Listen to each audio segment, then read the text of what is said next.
بسم اللہ الرحمن الرحیم۔ السلام علیکم۔ ایک روایت میں ہے کہ جس وقت قیدیوں کو دمشق میں لایا گیا تھا تو اس وقت ایک عورت یزید کی بیوی ہند کے پاس آئی اور اس سے کہا کہ اے ہند، ابھی ابھی کچھ قیدی آئے ہیں، انہیں دیکھ کر دل دہل اٹھتا ہے، آؤ وہیں چلیں۔ ہند اٹھی اور اس نے عمدہ لباس زیبتن کیا اور اپنی سر تا پا چادر اوڑھی اور اس مقام پر آئی اور اس نے خادم کو حکم دیا کہ کرسی لائی جائے۔ جب وہ کرسی پر بیٹھ گئی تو حضرت زینب رضی اللہ تعالی عنہا کی نظر اس پر پڑی۔ آپ نے غور سے اس کی طرف دیکھا تو اسے پہچان لیا اور اپنی بہن ام کلثوم سے کہا، بہن کیا آپ نے اس عورت کو پہچان لیا ہے؟ ام کلثوم نے جواب دیا کہ نہیں، میں نے اسے نہیں پہچانا۔ حضرت زینب رضی اللہ تعالی عنہ نے فرمایا، یہ ہماری کنیز ہند بنت عبداللہ ہے جو ہمارے گھر میں کام کاج کرتی تھی۔ حضرت زینب رضی اللہ تعالی عنہ کی بات سن کر جناب ام کلثوم نے اپنا سر نیچے کر لیا اور حضرت زینب رضی اللہ تعالی عنہ نے بھی اپنا سر جھکا لیا تاکہ ہند ان کی طرف متوجہ نہ ہو، لیکن ہند ان دونوں کو غور سے دیکھ رہی تھی۔ اس نے آگے بڑھ کر پوچھا، آپ نے آپس میں کیا گفتگو کی کہ جس کے بعد اسرار طور پر اور خاص انداز میں اپنا سر جھکا لیا؟ کیا کوئی خاص بات ہے؟ حضرت زینب رضی اللہ تعالی عنہ نے کوئی جواب نہ دیا اور خاموش کھڑی رہی۔ ہند نے پھر پوچھا، اے مستورہ، آپ کس علاقے سے ہیں؟ اب حضرت زینب رضی اللہ تعالی عنہ خاموش نہ رہ سکیں اور فرمایا، ہم مدینے کے رہنے والے ہیں۔ ہند نے مدینہ منورہ کا نام سنا تو اپنی کرسی چھوڑ دی اور احترام سے کھڑی ہو گئی اور پوچھنے لگی، بہن کیا آپ مدینے والوں کو جانتی ہیں؟ حضرت زینب رضی اللہ تعالی عنہ نے فرمایا، تم کن مدینے والوں کے بارے میں دریافت کرنا چاہتی ہو؟ ہند نے کہا، میں حضرت علی رضی اللہ تعالی عنہ کے گھرانے کے متعلق پوچھنا چاہتی ہوں۔ حضرت علی رضی اللہ تعالی عنہ کے گھرانے کا نام لے کر ہند کی آنکھوں سے محبت کے آنسو جاری ہو گئے اور خود کہنے لگی، میں اس گھرانے کی خادمہ تھی اور وہاں کا کام کیا کرتی تھی، مجھے اس گھرانے سے بہت محبت ہے۔ حضرت زینب رضی اللہ تعالی عنہ نے پوچھا، تم اس گھرانے کے کن افراد کو جانتی ہو اور کن کے متعلق دریافت کرنا چاہتی ہے؟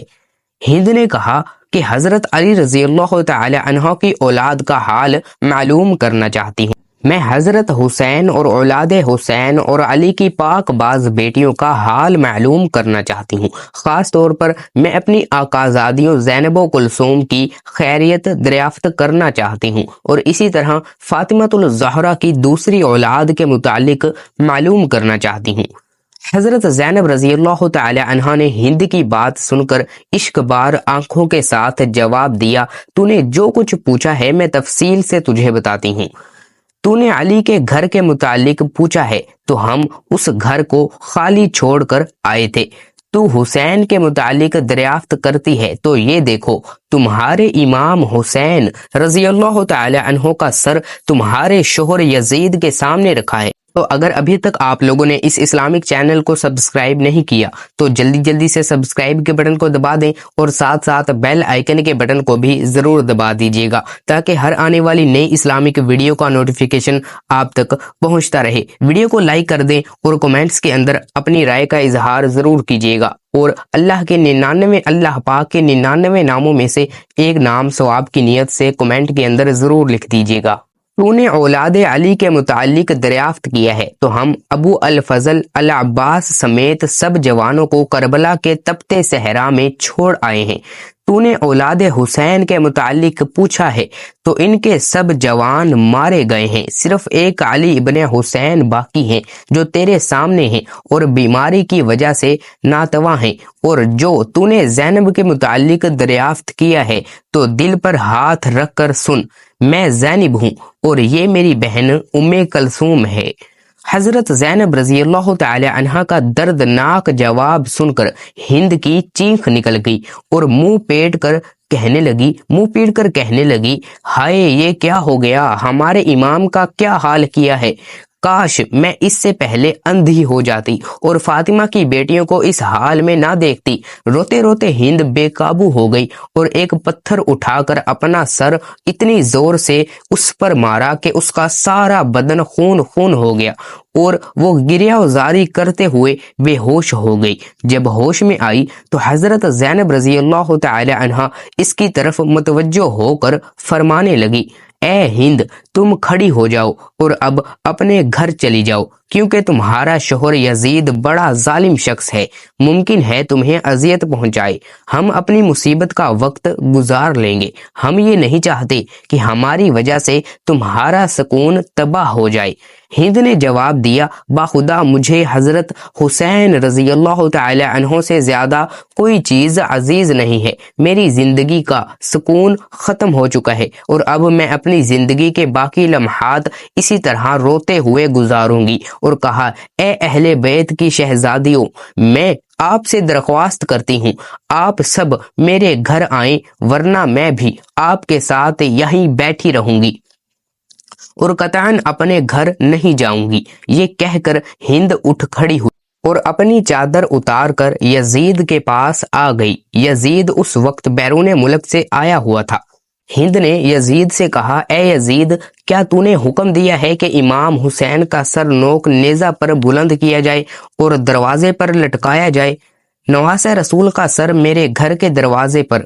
یزید نے اپنی زوجہ کو اس حالت میں دیکھا تو فوراً اٹھ کھڑا ہوا اور بھرے دربار میں اسے سربرہنہ دیکھ کر برداشت نہ کر سکا، اسے چادر پہنائی اور کہنے لگا، ہاں یہ حکم میں نے دیا ہے، اب تو نواسہ رسول پر گریہ و ماتم کرنا چاہتی ہے تو بے شک کر لے، لیکن حقیقت یہ ہے کہ ابن زیاد نے جلد بازی سے کام لیتے ہوئے حسین کو قتل کر ڈالا ہے۔ جب یزید نے مکر و فریب سے بھرے ہوئے جملے کہے تو اس وقت اس نے ہند کو چادر اڑائی تو ہند نے کہا، اے یزید، خدا تجھے تباہ و برباد کرے، اپنی زوجہ کو بھرے مجھے میں سربرہنہ دیکھ کر تیری غیرت جاگ اٹھی ہے، مگر تو رسول اللہ صلی اللہ علیہ وسلم کی صاحبزادیوں کو کھلے عام سربرہنہ بازاروں اور درباروں میں لایا ہے اور ان کی چادریں چھین کر انہیں نامحرموں کے سامنے لاتے وقت تیری غیرت کہاں گئی تھی؟ اے یزید، لعنت ہو تجھ پر، یہ کہہ کر وہاں سے چلی گئی۔ امید کرتا ہوں کہ آج کی تحریر آپ کو ضرور پسند آئی ہوگی۔ مزید اچھی تحریروں کے لیے اگر ابھی تک آپ لوگوں نے اس Islamic channel Awais Islamic world کو سبسکرائب نہیں کیا تو جلدی سے سبسکرائب کے بٹن کو دبا دیں اور ساتھ بیل آئیکن کے بٹن کو بھی ضرور دبا دیجیے گا تاکہ ہر آنے والی نئی اسلامک ویڈیو کا نوٹیفیکیشن آپ تک پہنچتا رہے۔ حوصلہ افزائی کے لیے ویڈیو کو ایک لائک کر دیں اور کومنٹس کے اندر اللہ تعالیٰ کے 99 ناموں میں سے ایک نام، صرف ایک نام ثواب کی نیت سے ضرور ٹائپ کر دیجیے گا۔ اللہ پاک ہم سب کو اپنے حفظ و ایمان میں رکھے۔ اللہ پاک اس ویڈیو میں کی گئی کسی بھی قسم کی کمی کوتاہی کو، کسی بھی قسم کی گئی غلطی کو اپنے فضل و کرم سے معاف فرمائے۔ اللہ پاک ہم سب کا حامی و ناصر ہو۔ اللہ حافظ۔